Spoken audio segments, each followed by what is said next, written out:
আল্লাহ রাব্বুল আলামিন এমন একজন মহান রব, তিনি এমন একজন দয়ালু মাবুদ। আপনার অপরাধ করেছেন, অপরাধ করার পর যদি আল্লাহ মাফ করে দেন, শুধু মাফ করেন না, বরং গুনার খাতা থেকে আপনার চিরজীবনের মতো নামটা মুছে দিয়ে দেন।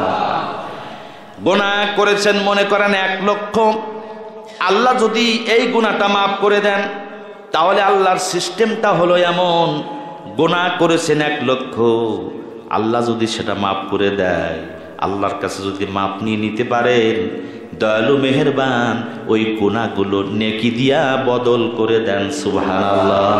পেশ করছেন আন্তর্জাতিক খ্যাতিসম্পন্ন মুফাসসিরে কোরআন, বিশিষ্ট ইসলামিক সাহিত্যিক ও মিডিয়া ব্যক্তিত্ব জনাব হযরত মাওলানা ইমাম হাসান নাসিরী। জনাব হযরত মাওলানা ইমাম হাসান নাসিরী।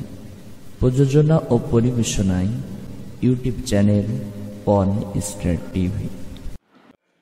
আলহামদুলিল্লাহি নাহমাদুহু ওয়া নাস্তাঈনুহু ওয়া নাস্তাগফিরুহু ওয়া নাউযু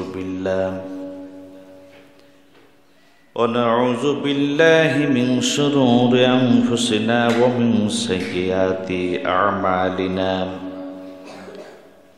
من يهد الله فلا مضل له ومن يضلله فلا هادي له. نشهد أن لا إله إلا الله وحده لا شريك له. نشهد أن سيدنا حبيبنا مولانا محمدا عبده ورسوله. فقد قال الله تعالى في كلامه المجيد فرقانه الحميد. أعوذ بالله من الشيطان الرجيم. بسم الله الرحمن الرحيم. إن الله وملائكته يصلون على النبي يا أيها الذين آمنوا صلوا عليه وسلموا تسليما. اللهم صل على محمد وعلى آل محمد كما صليت على إبراهيم وعلى آل إبراهيم إنك حميد مجيد. اللهم بارك على محمد وعلى آل محمد كما باركت على إبراهيم وعلى آل إبراهيم إنك حميد مجيد. আজকে যারা এই মসজিদে উপস্থিত হয়েছেন, সকলের উদ্দেশ্যে আমি প্রাণ খোলা সালাম জানাই। আসসালামু আলাইকুম ওয়া রাহমাতুল্লাহি ওয়া বারাকাতুহু। আল্লাহ পাকের দরবারে শুকরিয়া, যিনি আমাদেরকে উপস্থিত করেছেন, তার দ্বীন ইসলামের মধ্যে আমাদের কবুল করেছেন। পৃথিবীতে অনেক ধর্ম থাকতে ইসলামের মতো একটি ধর্মে আমাদের মঞ্জুর করেছেন। যে মহান আল্লাহ তাআলা সুশলা সমলা শস্য সমলা পৃথিবীতে আমাদের অসংখ্য নিয়ামত দিয়ে ধন্য করেছেন, সেই মহান রবের দরবারে শুকরিয়া জ্ঞাপন করি। আমরা বলি আলহামদুলিল্লাহ। দুরূদ এবং সালাম জ্ঞাপন করি বিশ্ব মানবতার শ্রেষ্ঠ মানবতার বন্ধু, পরকালে আমাদের সুপারিশকারী, যিনি পৃথিবীর মানবতাকে দিতে এসেছিলেন, নিতে আসেন নাই, এসে মানবতার কাছে যিনি ধিক্কৃত হয়েছেন, নির্যাতন সহ্য করেছেন, তারপরেও তিনি মানবতার কল্যাণের জন্য কাজ করেছেন। পরকালে যিনি আমাদের সুপারিশ করবেন সেই উম্মতের কাণ্ডারি নবীর প্রতি দরুদ এবং সালাম জ্ঞাপন করি। আমরা বলি সাল্লাল্লাহু আলাইহি ওয়াসাল্লাম। সম্মানিত উপস্থিতি, পৃথিবীতে থাকা না থাকা, আসা না আসা, এটা একটা জিনিসের মাধ্যমে শুধুমাত্র এর মানদণ্ড নির্ভর করে, সেটা হলো হায়াত আর মাউত। হায়াত আর মাউত, এ দুটোর কারণে আমাদের আসা, থাকা না থাকা, পৃথিবীর ভালো লাগা না লাগা। পৃথিবীতে সুন্দর শস্য শ্যামলা পৃথিবী, আবার একেবারে অসুন্দর। আপনার আমার ব্যক্তির জীবনের বহুত মর্যাদা, এটা থাকলে মর্যাদা, না থাকলে হীন, একেবারে নিকৃষ্ট হয়ে যায়। এই হায়াত যতক্ষণ আছে ততক্ষণ পর্যন্ত আমার মর্যাদা আছে, আপনার মর্যাদা আছে। হায়াত নাই, কোনো মর্যাদা নাই। আপনি খুবই দামি মানুষ, বাড়িতে আপনার খুবই দাম, বাড়ি আপনি বানিয়েছেন, বহুত কষ্ট করে পরিশ্রম করে বানিয়েছেন, বেঁচে আছেন, আপনার রুমে আপনার জায়গা আছে। মারা যাবেন, বাড়ি থেকে বের করে বাইরে রেখে দেবে, বারান্দায়ও জায়গা হয় না। এরপরে যারা ছিল খুব আপন, স্বামীর জন্য স্ত্রী ব্যাকুল, স্ত্রীর জন্য স্বামী ব্যাকুল, সন্তানের জন্য মা বাপ ব্যাকুল, মা বাপের জন্য সন্তান ব্যাকুল, এত মহব্বত, সব মহব্বত এক মৃত্যুতে সব ছিনায় নিয়ে যায়। যার না দেখলে থাকতে পারি না, তার কাছে যাওয়ার পর্যন্ত সাহস হয় না।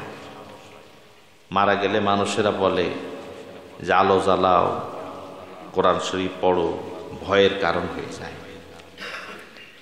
আল্লাহ তাআলার একটা অসংখ্য সৃষ্টির মধ্যে হায়াত আর মউত, এটা তার একটা সৃষ্টি, আল্লাহর একটা সৃষ্টি, এবং এটাকে তিনি দিয়েছেন আমাদেরকে যাচাই বাছাই করার জন্য। কোরআনুল কারীমের সূরা মুল একেবারে প্রথম এবং দ্বিতীয় নাম্বার আয়াত আল্লাহ রাব্বুল আলামিন বলছেন, তাবারাকাল্লাযী বিয়াদিহিল মুলক ওয়া হুয়া আলা কুল্লি শাইইন কাদির আল্লাযী খালাকাল মাউতা ওয়াল হায়াতা লিয়াবলুয়াকুম আইয়ুকুম আহসানু আমালা ওয়া হুয়াল আজিজুল গফুর। আল্লাহ তাআলা বলছেন, অতীব বরকতময় সেই রব যিনি আসমান জমিনকে সৃষ্টি করেছেন, তিনি মহান মহিমান রব। তিনি সৃষ্টি করেছেন মাউত এবং হায়াতকে, এ কারণে লিয়াবলুয়াকুম আইয়ুকুম আহসানু আমালা, কে তোমাদের মধ্যে আমলের দিক থেকে সুন্দর আমল করে। সুবহানাল্লাহ। আল্লাহ বলছেন, আমি মাউত এবং হায়াতকে সৃষ্টি করেছি। আল্লাযী খলাকাল মাউতা ওয়াল হায়াতা, তাহলে এখানে মউতের কথা কিন্তু আগে, হায়াতের আগেও মউত সৃষ্টি, হায়াতের আগেও মউত সৃষ্টি। মউত এটা কিন্তু একটা বস্তু সাদৃশ্য, একটা বিরাট শক্তিমান, এটা আল্লাহর সৃষ্টি। আল্লাহ তাআলা এটাকে সৃষ্টি করার পর এই মাউত সম্পর্কে ফেরেশতাকুল কেউ কিছু জানতো না, ফেরেশতাকুলও জানতো না, কেউ কিছু জানতো না, যেহেতু ফেরেশতাদের কোনো মৃত্যুই হয় না, সুতরাং তারা মৃত্যু তো বুঝবে না। ওই সময় তো তারা জানতোই না যে আমরা মরব। একটা ফেরেশতা তৈরি করার পর যে তার সামনে অন্য কোনো ফেরেশতা মারা গেছে, এটা তো তারা দেখেনি। ফেরেশতার একদিন মারা যাবে, সেটা হলো কিয়ামত দিবসে। কিয়ামতের সময় ফেরেশতারা সব মারা যাবে, কেউ বেঁচে থাকবে না। একজন মাত্র বেঁচে থাকবেন, তিনি কে? এছাড়া কেউ বেঁচে থাকবে না। কোনো ফেরেশতা নয়, কোনো নবীরা নয়, কেউ নাই, আমরা কেউ থাকবো না। প্রাণ বলতে যা বোঝায়, কোনো সৃষ্টিকুলের কোনো প্রাণ থাকবে না। দেখুন আমরা যেমন আমরা মা বাপের মৃত্যু দেখি, দাদা দাদির মৃত্যু দেখি, আমরা বুঝতে পারি যে মৌত একটা কিছু আছে। কিন্তু মানুষ জিন সৃষ্টি করার আগেই তো ফেরেশতাদের সৃষ্টি, হাজার হাজার বছর পার হয়ে গেছে, ফেরেশতারা কারোর মৃত্যু দেখেনি। এই জন্য তারাও জানতো না যে আসলে মৌতটা কি। আল্লাহ তাআলা মৌত সৃষ্টি করলেন। মৌত সৃষ্টি করার পর এই মৌতের সাথে ফেরেশতাদের পরিচয় করাবেন এবং এক একজনের এক একটা দায়িত্ব নির্ধারণ করে দেবেন। তা মালাকুল মৌত হযরতে আজরাইল আলাইহিস সালামকে, তিনি তাকে আল্লাহ তাআলা দায়িত্ব যখন স্পেশাল বুঝায় দেবেন, তখন বললেন যে তোমার মৃত্যুর দায়িত্ব। এখন ফেরেশতারা বলল যে আল্লাহ মৃত্যু আবার কি? হযরতে আজরাইলও বলল যে আল্লাহ মৃত্যু আবার কি? এটা দায়িত্ব আমার।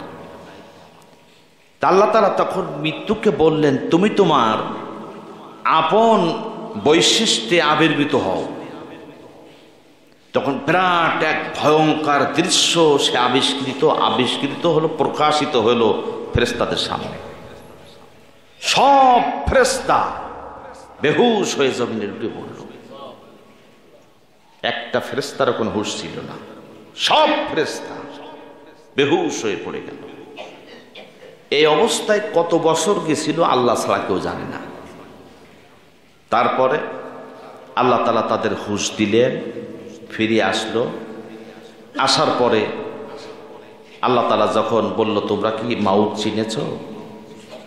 ফেরেশতারা বলল রব্বুল আলামিন, এর চাইতে ভয়ঙ্কর কোন সৃষ্টি এই পৃথিবীতে নাই।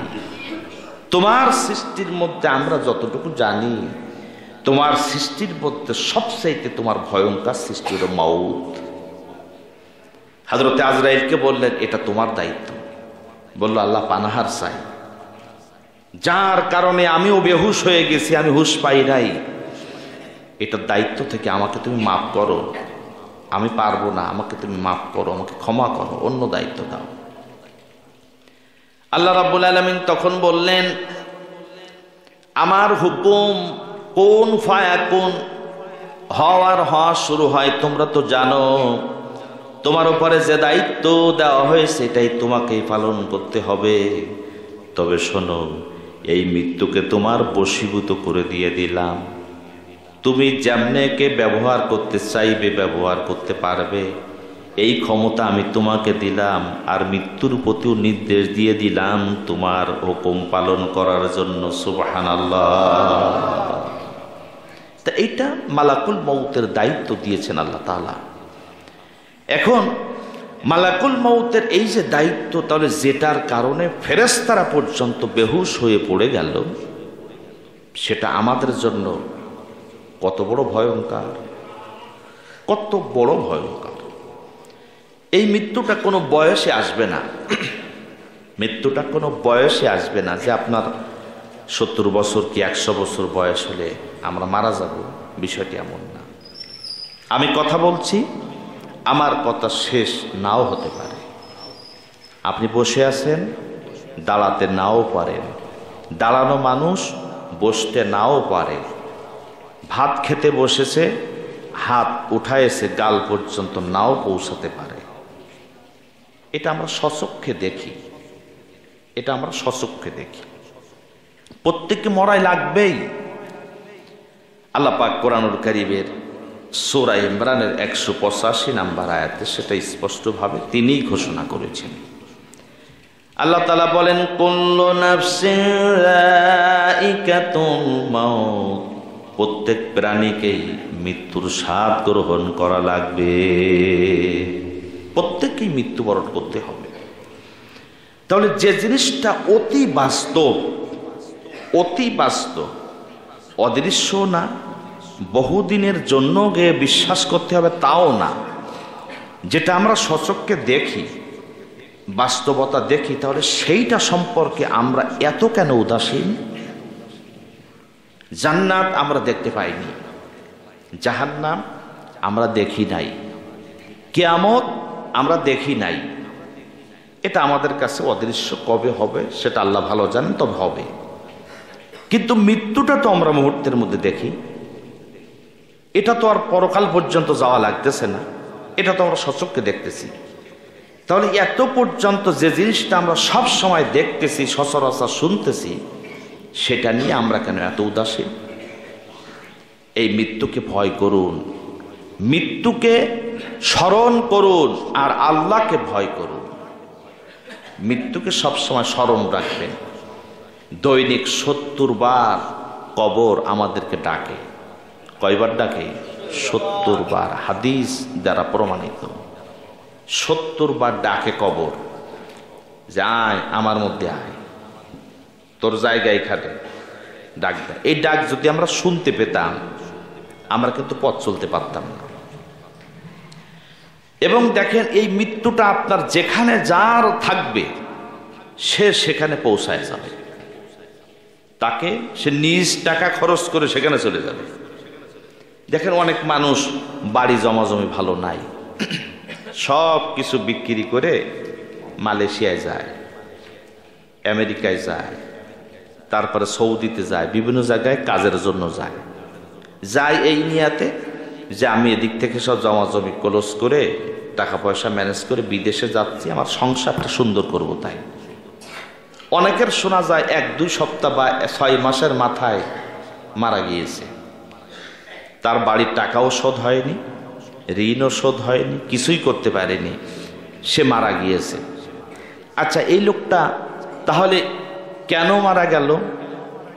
এই লোকটা তাহলে টাকা পয়সা, সে তো মালয়েশিয়ায় যাওয়ার মতো তার পুঁজি নাই, কিন্তু তার মৃত্যুটা আছে মালয়েশিয়ায়। মৃত্যুটা আছে মালয়েশিয়ায়। এখন ওইখানে যায় আজরাইল পাবে কেমনে? স্থানটা তো ওই জায়গায়। এই জন্য সে তার টাকা পয়সা খরচ করে যেয়ে সব বেঁচে কেনে যে মৃত্যুর জায়গায় যে উপস্থিত হয়ে গেল। মৃত্যুর জায়গায় মানুষ হেঁটে যায়, দৌড়ায় যায়, ছুটে যায়। এজন্য কবি আল্লামা ইকবাল সুন্দর করে বলেছেন, মরণ থেকে পালাও তুমি, মরণ তোমায় লইবে ঘিরি। মরণ থেকে পালাও তুমি, মরণ তোমায় লইবে ঘিরি। যদিও সুদূর আকাশ পানে, লোকাও সেটা লাগিয়ে সিঁড়ি। এ মহারোগের ঔষধ নাই, নাই সে ডাক্তার জগতে। খুঁজিয়া কাতর হইলে কি হবে, পারিবে না তারে ফেরাতে। মরণ যন্ত্রণা, মৃত্যু থেকে যতই পালাবার চেষ্টা করি, আমরা বাঁচতে পারবো না। আইনামা তাকুনু ইদরিকুমুল মাউত। তুমি যেখানেই যাও, সেখানেই তোমাকে মৃত্যু ধরে ফেলবে, এটা আল্লাহ বলে দিয়েছেন।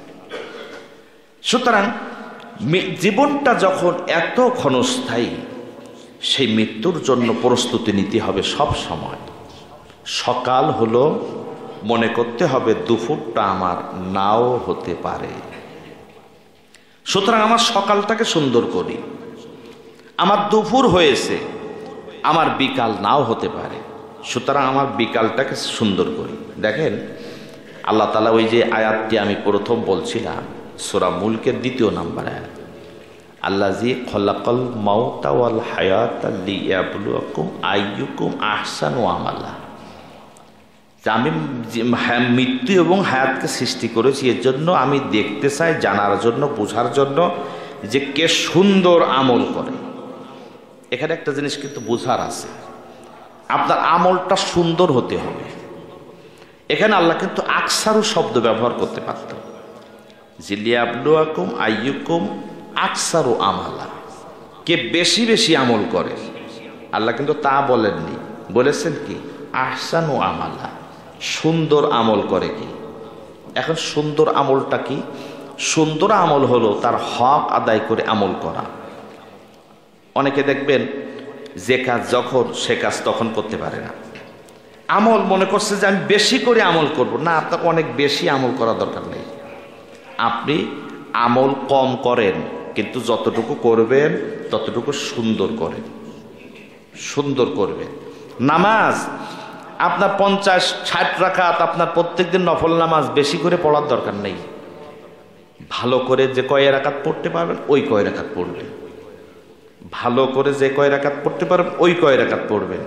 আর ফরজ নামাজ তো বাধ্যতামূলক পড়তেই হবে। ফরজ নামাজও আপনি সুন্দর করে পড়বেন, সুন্দর ছাড়া আল্লাহ তাআলা আমল কবুল করেন না। যেমন দেখেছি, আমি অনেকের দেখেছি যে বিভিন্ন আলোচনা অনুষ্ঠানে যাইও তাসবিহ টেপে, আমি দেখেছি অনেকে যে এরকম তাসবিহ টেপে। তা এই যে তাসবিহ টিপতেছেন আপনি, আপনি যে আমল এই যে আলোচনা শুনতেছেন না, দ্বীনের আলোচনা শুনছেন, এটাও কিন্তু আপনার আমল। এটা কি আমল? এটা আল্লাহর নির্দেশ, দ্বীনে নাসিহাত শোনা করা, এটা আপনার ইবাদত, এটা সওয়াব। এখন এই সওয়াবের মধ্যে আপনি বেশি করে আমল করতে যাচ্ছেন, জিকির করতেছেন, এটা কি বেশি আমল করতেছেন। কিন্তু যে আমি শুধু শুনবো কেন, শোনার মধ্যে মধ্যে আরো জিকির করব, তারপর আপনি বেশি করে করতেছেন।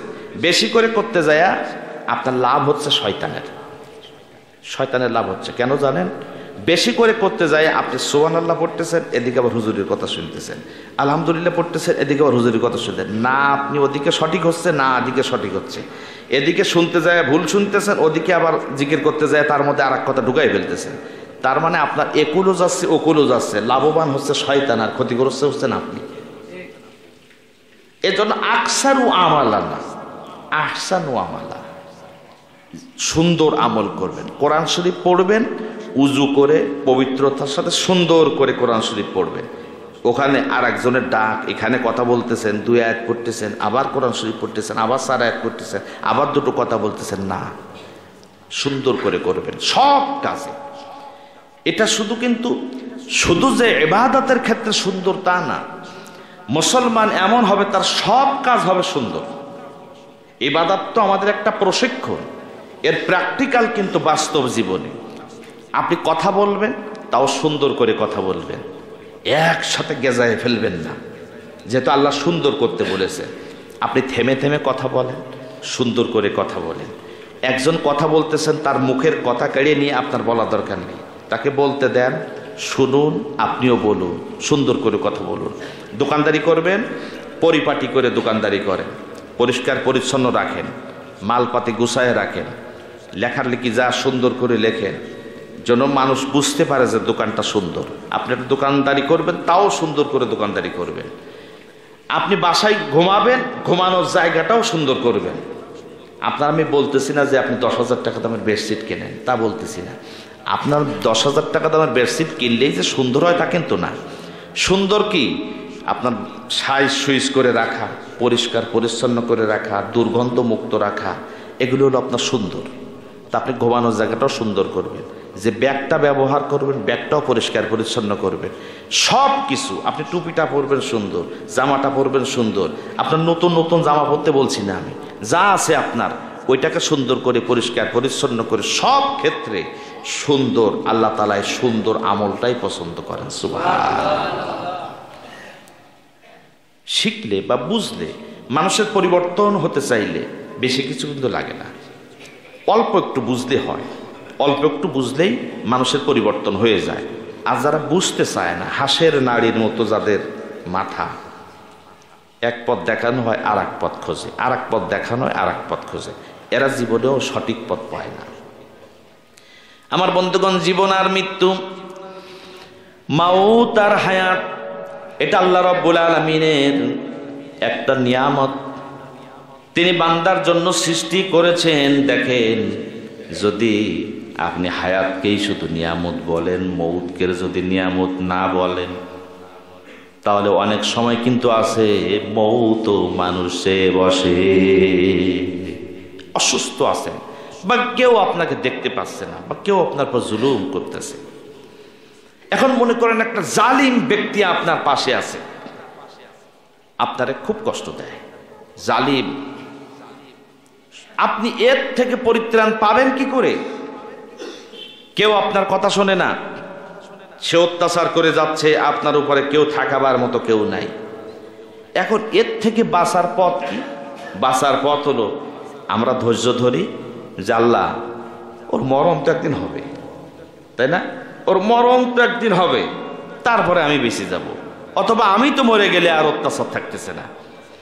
তা এখন মনে করেন যদি মৃত্যু না থাকতো পৃথিবীতে, মৃত্যু আছে চোখের সামনে দেখি, তাই আমরা যে যখন যা ক্ষমতা পাই বা যার যখন যা শক্তি থাকে আমরা ব্যবহার করি। আর যদি মৃত্যু না থাকতো তাহলে কি কারোর কোনোভাবে থামানোর কোনো সুযোগ ছিল? পৃথিবীতে অত্যাচার, নির্যাতন, জুলুম ভরপুর হয়ে যেত। যার শক্তি আছে সে শুধু শক্তিই প্রয়োগ করে যেত, আর অসহায়রা শুধু নির্যাতন সহ্যই করে যেত। আল্লাহ তাআলা মৃত্যু দিয়েছেন মানবতার কল্যাণের জন্য, যে যাতে করে মানুষ শান্তিতে বসবাস করতে পারে। এজন্যই মৃত্যুটাও একটা রহমত, সুবহানাল্লাহ। এবং মুমিনের জন্য মৃত্যুটা একটা বিরাট আকাঙ্ক্ষা। যে ব্যক্তি মুমিন, আপনি সত্যিকার অর্থে চিন্তা করে দেখেন তো, আপনার কাছে যদি আখিরাতটাই এক নম্বর হয়, দুনিয়াটা আপনার খুব একটা ভালো লাগবে না। সকালে উঠেছেন, সকালে উঠে ছুটতেছেন, ঠিক মতো দুটো খাওয়াও যায় না। সকালে উঠেছি, ছুটতেছি, এর কাজ ওর কাজ, এর কাজ, বাজারে আসছি, এখানে নামাজ পড়তে আসছি, তাও এক একজনের মাথায় এক এক টেনশন। এখান থেকে যাই ওই কাজ করতে হবে, ওখান থেকে যাই ওই কাজ করতে হবে, ওখান থেকে যাই ওই কাজ করতে হবে। এরপরে বাসায় যাবেন রাত 10টা কি 9টা যাবেন, বাসায় যেয়ে বাসায় কিছু ঝামেলা আছে। সব মিলে সারা দিনটা কত লোকের সাথে আপনার ফেস করতে হলো। রাজনীতিবিদরা হলে আপনার বিভিন্ন কর্মীদের সাথে কত ফেস করতে হয়। সরকারি দল বিরোধী দলকে ফেস করতে হয়, বিরোধী দল সরকারি দলকে মোকাবেলা করতে হয়। তারপরে প্রশাসন আছে, দুষ্কৃতিকারীদের থামাতে হয়, দুষ্কৃতিকারীরা প্রশাসনের বিরুদ্ধে একসাথে যায়। এরপরে আমরা সাধারণ মানুষ একজনে আরেকজনের বিরুদ্ধে মোকাবেলা করতে হয়। সব মিলে আপনি এবার চিন্তা করেন তো দেখি, আসলে দুনিয়াটা আপনার কি দরকার? সারাদিন কষ্ট করে যেয়ে বাসায় পৌঁছালেন, ঘুমালেন, রাত শেষ হয়ে গেল। আচ্ছা শান্তিটা কই? শান্তিটা কই? ঘুমের মধ্যে তা কটা ট্যাবলেট না খাইলে অনেকের ঘুম আসে না। শান্তিটা কই আসলে বলেন তো? এজন্য দুনিয়াটা যদি হায়াত দিয়ে ভরপুর থাকতো তাহলে আমরা শান্তি পেতাম না। এজন্য মৃত্যুটা হলো মুমিনের জন্য রহমত। যেই দুনিয়ার কয়দিনের জন্য আসছি, এই জায়গাটা যদি আমার পার হয়ে যেতেই পারি, এমন একটা জায়গায় যে আল্লাহ আমাদের দিবেন, কোনো টেনশন থাকবে না, সুবহানাল্লাহ, কোনো টেনশন থাকবে না। এজন্য মুমিনের জন্য দুনিয়াটা হলো একটা জেলখানার মতো। মুমিনেরা এইভাবেই দুনিয়া চালাতে হবে। দুনিয়া আমি ততক্ষণ ততটুকু কাজ করব যতটুকু আমার আখিরাতের জন্য কল্যাণকর। আপনি দেখেন দুনিয়াটা কত নিষ্ঠুর।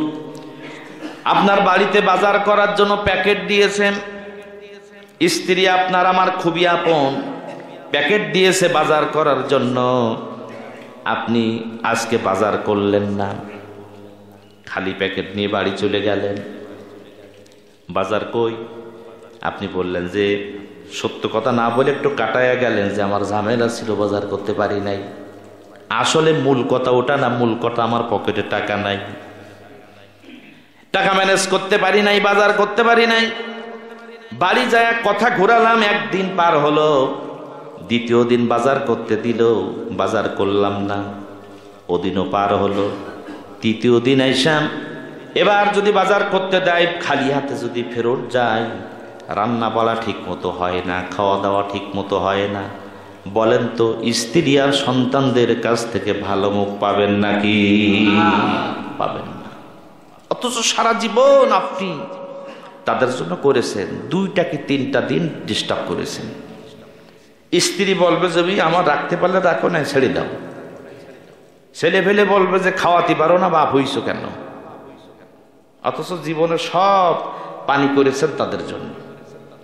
সবার ক্ষেত্রে স্ত্রী সারা জীবন আপনার কদর করে, যত্ন করে, জামা কাপড় ফেলায় রাখছে, আজকে এটা কেচে দিও, পরিষ্কার করো, করেনি। 2 দিন বলেছেন করেনি, 3 দিন করেছেন বলেছেন করেনি, 4র্থ দিনে আপনি বলবেন যে তুমি যদি আমার কাজ না করতে পারো আমার জায়গা ছাড়ো। বাস্তব। তাহলে কে কার? কেউ তো কারণ না, কেউ তো কারণ না। একমাত্র রহমানুর রহিম হলো আমাদের আপন, যার কথা আমরা শুনি না অথচ তার নিয়ামত ভক্ষণ করি, তার অক্সিজেন গ্রহণ করি, তারপরেও তার আনুগত্য করি না, তার পৃথিবী ব্যবহার করি, তারপরেও তার সেজদা দেই না। ওই আল্লাহ রাব্বুল আলামিন শুধু একমাত্র আমাদের আপন, যিনি হাজারো অন্যায় করার পরও বলে না যে তুই আমার থেকে দূরে চলে যা, আমার কাছে আসিস না। একমাত্র রব্বুল আলামিনই হলেন আমাদের আপন, যিনি বলেন বান্দারে ভুল করেছিস, ফিরে আয় উদুনি আস্তাজিব লাকুম, আমারে ডাক, আমি তোর ডাকের সাড়া দিয়া দেব। আয়, তুই আমার কাছে আয়। তুই দূরে চলে গেছিস, আমার আনুগত্য করিস না, তুই আমার সাথে নাফরমানি করছিস, দূরে যাসনি, আয় আমার কাছে আয়, আমার কাছে ফিরিয়ে আয়, আমি তোর ডাকে সাড়া দেব। সুতরাং ফাইনা তাজহাবুন, জান কোথায় কোথায় আমরা চলে যাচ্ছি, আসুন ফিরে আসি। দুনিয়ার সবকিছু নিষ্ঠুরতা, সবকিছু নিষ্ঠুর। যে মহান আল্লাহ আমাদের এত রব, এত আমাদের আপন, সেই রবের কাছে আমরা ধর্ণা দিই। সেই রবের কাছে যদি আপন হতে পারি, দুনিয়ায় সবাই যদি আপনাকে আমাকে ঘৃণা করে কোনো আপত্তি নাই। আমরা মারা যাব, মারা যাওয়ার পর ওই আল্লাহ আপন করে নিয়ে আমাদের জান্নাতে দিয়ে দেবেন। সুবহানাল্লাহ। আসুন ফিরে আসি। আমরা আল্লাহকে চিনতে পারি না, আল্লাহকে চিনতে পারি না। দুনিয়ায় যত বড় বড় মানুষ আছে, ক্ষমতা পাইলে ক্ষমতা ব্যবহার করে, ক্ষমতা ব্যবহার করে। দেখছেন না, রাশিয়া তার ক্ষমতাকে ব্যবহার করছে ইউক্রেনের উপরে। আমেরিকা কোনো দরকার নাই, তাও নৌযান ব্যবহার করে বিভিন্ন দেশের সীমানায় যে রেখে দেয়। তার কারণ আমার ক্ষমতা আছে যেন আমার প্রভুত্ব টিকে থাকে, মানুষে আমারে ভয় করে, বিভিন্ন দেশ যেন আমার কথা শোনে। শক্তি আছে, প্রয়োগ করে। শক্তি আছে, শক্তি নিজের মধ্যে রেখে দেয় না, শক্তি প্রয়োগ করে।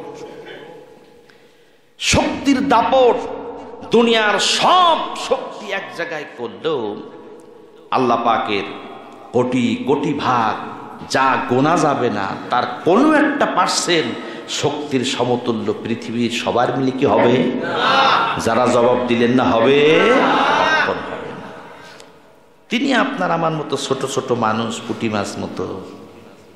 এ তো আল্লাহর শক্তি লাগে না, শুধু এক একটা ফেরেশতারে বলবে যে যেটা আমার কথা শোনে না, ওইটার উঁচু করে দিয়ে 50 কি 100 হাত দূরিতে ছাড়িয়ে দিবি, শুধু আর কিছু দরকার নেই। ফেরেশতাদের বললো যে আইসে তোরা মারারও দরকার নেই, জোর করে টিপি মারার দরকার নেই, একটা একটা ধরবি যেটা নামাজ কালাম পড়ে না, আল্লাহরে মানে না, বেপর্দায় চলতেছে, মদ খায়, গাঁজা খায়, আল্লাহর হুকুম মানে না, ওইটারে এরকম ধরে নিয়ে 200-300 হাত ওপরতে ছাড়িয়ে দিবি শুধু। আর কিছু লাগতো? কিচ্ছু লাগতো না। আল্লাহ শক্তি দেখান না, আল্লাহ শক্তি দেখান না। আল্লাহ দেখান না এই কারণে আমাদেরকে ভালোবাসেন। আল্লাহ আমাদের ভালোবাসেন বলে অন্যায় করতেছি, আল্লাহ অপেক্ষায় থাকে, দেখি বান্দা ফেরে কিনা, আসে কিনা। ফেরেশতাদের আল্লাহ বলেই দিয়েছেন, আল্লাহ তাআলা ফেরেশতাদেরকে বলে দিয়েছেন, ফেরেশতারা আমার বান্দা বান্দিরা কোনো অন্যায় করেছে, জুলুম করেছে, অপকর্ম করেছে, গোনা লিখিস না, দেখ আমার বান্দাগুলো তওবা করে ফিরে আসে কিনা। গুনার সাথে সাথে লিখিস না, দেখ। এরপরে বান্দা যখন তওবা না করে, তখনই আল্লাহ তাআলা ফেরেশতাদেরকে বলেন, যতটুকু গুনাহ করেছে অতটুকু লেখ, ওর বেশি লিখিস না। আবার যখন একজন বান্দা ভালো কাজের জন্য নিয়াত করেছেন, নামাজ পড়বে বলে নিয়াত করেছে, নামাজ এখন পড়ে নাই, শুধুমাত্র নিয়াত করেছে যে নামাজে যাব, নামাজে এখনো যায় নাই, আল্লাহ পাক ফেরেশতাদেরকে বলেন, আমার বান্দা ভালো কাজের জন্য নিয়াত করেছে, তার একটা সওয়াব লিখে দে। সুবহানাল্লাহ। আবার আমার বান্দা ভালো কাজটা করেই ফেলেছে, সুতরাং তার কাজের জন্য আর একটা সওয়াব লিখে দে। এত বড় রহমান রহিম হলো আপনার আমার রব, যিনি শুধু গ্যারেজ মার্ক দিয়ে আমাদেরকে বাঁচাতে চান, জাহান্নামের আগুন থেকে বাঁচাতে চান। কিন্তু আমরা এমন নিষ্ঠুর বান্দা বান্দি, সেই রবকে না চিনে বরং তার বিরুদ্ধচরণ করে যায়। আল্লাহর বিরুদ্ধে যাওয়ার একটা যুক্তি ছিল, যদি আপনি দুনিয়ায় বেঁচে থাকতে পারতেন, কিন্তু দুনিয়ায় যেহেতু বেঁচে থাকা সম্ভব হবে না, এই কারণে এখনো সময় আছে, মৃত্যুর আগ পর্যন্ত সময় আছে, এখনো সময় আছে, আসুন আমরা ফিরে আসি, আল্লাহর গোলামি করি, দাসত্ব করি, তার কাছে চোখের পানি ছাড়ি। তিনি রহমানুর রহিম। আল্লাহ বলেছেন, বান্দা যখন তার চোখের পানি, অনুশোচনার পানি চোখ থেকে বের হয়ে একটা মাছির মাথা পরিমাণ পানিও যদি নাসিকা পর্যন্ত আসে, ওইটা আসার আগে আমি আমার বান্দার গুনাহ রাশি মাফ করে দেই। সুবহানাল্লাহি বিহামদিহি। সুতরাং আপনার মাপ নেওয়ার জন্য কারোর মাধ্যম লাগবে না। দুনিয়ায় যদি কোনো অন্যায় করেন, থানায় কোনো অপকর্ম আপনার কাছে ধরা পড়েছে, সেটাকে যদি আপনি মিটাতে যান, কত কিছু লাগে। হয়তো কোনো নেতার ধরা লাগে, অথবা কোর্টের মাধ্যমে আপনাকে সমাধা করা লাগে। আপনার কোনো মামলায় আপনি জড়ায় গেছেন, সেটাকে থেকে ছাড়াতে যায় উকিল লাগে, জজ লাগে, টাকা পয়সা লাগে, কত কিছু লাগে, বিভিন্ন লোকের সুপারিশ লাগে। এত কিছু করার পরও আপনি নিরপরাধ, হয়তো কোর্টের থেকে রায় পাবেন, তারপরও থানায় ব্ল্যাক লিস্টে একটা নাম লেখা হয়েই যাবে, লেখা হয়ে যাবে। আপনি কোনোদিন চুরি করে ধরা পড়েছেন, আপনি না, ধরে নেন কোন একজন ব্যক্তি চুরি করে একদিন ধরা পড়েছে, থানায় ধরে নিয়ে গেছে, নাম লিখে ফেলেছে। তা চুরি করে ধরে পুলিশ মনে করেন দুটো চারটে চট দিয়ে আপনার ছেড়ে দিল, অথবা কোর্টে গেলেন, হাজতে গেলেন, কোর্টের থেকে আপনি ছাড়াই চলে আসলেন, মুক্তি পেয়ে গেলেন পুলিশের কাছ থেকে, মুক্তি পেয়ে গেলেন কোর্ট থেকে, কিন্তু থানার যে তালিকা, ওই তালিকা থেকে মুছে যাবে না, মুছবে না। ওসি চলে গেছে, 100 ওসি চলে যাবে, আর এক ওসি আসবে, তালিকার জায়গায় তালিকা থাকবে। এই জন্য দেখেন না, যখন চুরি হয়, ডাকাতি হয়, অনেক আগে চুরি করতো, ডাকাতি করতো, এখন করে না, কিন্তু তারপরও পুলিশ তার খোঁজে। এখন মনে করেন হাজি সাহেব হয়ে গেছে, কিন্তু তারপরও পুলিশ তার খোঁজে। যদি একটা বড় ডাকাতি হয়, যদি কোনো জায়গায় কোনো মার্ডার হয়, তো ওই তালিকা দেখে দেখে খোঁজে যে এই পুরানো তালিকা অনুযায়ী এদেরই কাজ হতে পারে। তাহলে শক্তি আছে, ব্যবহার করে। অপরাধ করে সাজা পেয়েছেন, তারপরও ছাড় হয় না, তালিকায় নাম থাকে। কিন্তু আল্লাহ রাব্বুল আলামিন এমন একজন মহান রব, তিনি এমন একজন দয়ালু মাবুদ। আপনার অপরাধ করেছেন, অপরাধ করার পর যদি আল্লাহ মাফ করে দেন, শুধু মাফ করেন না, বরং গুনার খাতা থেকে আপনার চিরজীবনের মতো নামটা মুছে দিয়ে দেন। গুনাহ করেছেন মনে করেন 1 লক্ষ, আল্লাহ যদি এই গুনাহটা মাফ করে দেন, তাহলে আল্লাহর সিস্টেমটা হলো এমন, গুনাহ করেছেন 1 লক্ষ, আল্লাহ যদি সেটা মাফ করে দেয়, আল্লাহর কাছে যদি মাপ নিয়ে নিতে পারেন, দয়ালু মেহেরবান ওই গুনাহগুলো নেকি দিয়া বদল করে দেন। সুবহানাল্লাহ। সুতরাং যে বয়সে আছেন না কেন, আল্লাহর কাছে মাপ চাইতে গেলে মাধ্যম লাগে না, থানায় মাধ্যম লাগে, কোর্টে মাধ্যম লাগে। আপনার অন্যায় আপনি আল্লাহর কাছ থেকে মাপ চেয়ে নেন। তবে এখানে একটা জিনিস একটু ব্যারিকেড আছে, সেটা হলো বান্দা যদি বান্দার কোনো ক্ষতি করে ফেলেন, বান্দার কাছ থেকে মাপ চেয়ে নিয়ে, তার কাছ থেকে গুনাহ অপরাধ মাপ চেয়ে নিয়ে আল্লাহর কাছে সে ধর্ণা দিবে। আর আল্লাহর কাছে যেগুলো মাপ, যেমন শিরক করেছেন, নামাজ পড়েননি, রোজা রাখেননি, এগুলো আল্লাহর সাথে সরাসরি রিলেটেড, এগুলো আল্লাহর কাছে চাইলে কোনো মাধ্যম লাগবে না, হুজুর লাগবে না, পীর লাগবে না, আল্লাহর কাছে চোখের পানি ছাড়েন। আল্লাহর কাছে যদি চোখের পানি ছেড়ে কাঁদতে পারেন, রাইফেলের গুলি মিস হতে পারে, কিন্তু আপনার চোখের পানি মিস হবে না। সব বয়সী আল্লাহর কাছে গুরুত্ব আছে। যুবকের পানি, চোখের পানির গুরুত্ব, মুরব্বীদের চোখের পানির গুরুত্ব আল্লাহর কাছে আছে। সুতরাং আমরা আল্লাহর কাছে কাঁদবো, গুনাহ মাপ চাবো, আর জীবনটাকে পরিশুদ্ধ করব। তাহলে হায়াত রহমত হবে, মওত রহমত হবে। দুনিয়ায় যে কদিন বেঁচে আছি, ভালো থাকলাম কি না থাকলাম মূল বিষয় না, মারা যখন যাব আল্লাহ রাব্বুল আলামিনের কাছে আমরা জান্নাত পেয়ে যাব। বলেন সুবহানাল্লাহ। সুতরাং আসুন আমরা সেই কাজটি করি, পরকালকে আমরা প্রাধান্য দিই। এতক্ষণ শুনলেন মোহতারাম মাওলানা ইমাম হাসান নাসিরী হুজুরের তাফসীর। Mobile number 01712283097। হুজুরের সকল তাফসীরের অডিও ভিডিও সবার আগে পাওয়ার জন্য অন স্টার টিভি চ্যানেলটিকে সাবস্ক্রাইব করে আমাদের সাথেই থাকুন। জাযাকাল্লাহু খাইর।